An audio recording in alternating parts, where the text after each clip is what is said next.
Yahusha chapter 9.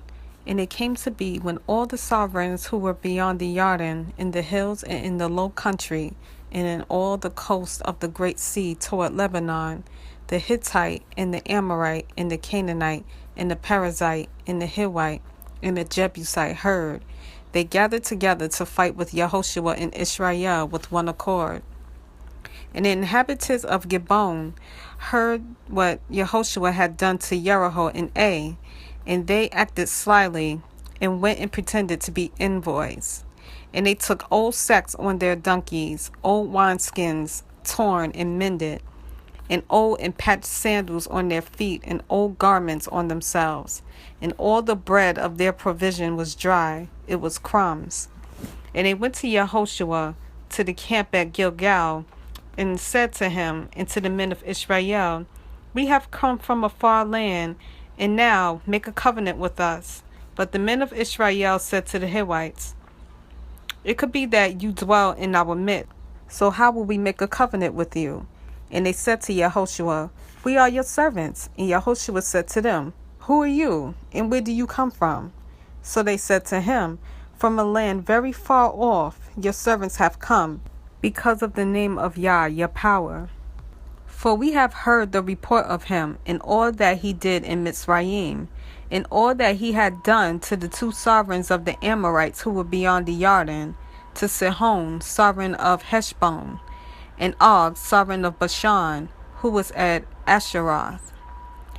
So our elders and all the inhabitants of our land spoke to us, saying, Take food with you for the journey, and go to meet them, and say to them, We are your servants, and now make a covenant with us. This bread of ours we took hot for our provision from our houses on the day that we left to come to you. But now see, it is dry, and it is crumby.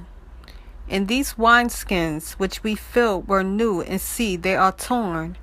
And these our garments and our sandals have become old because of the very long journey.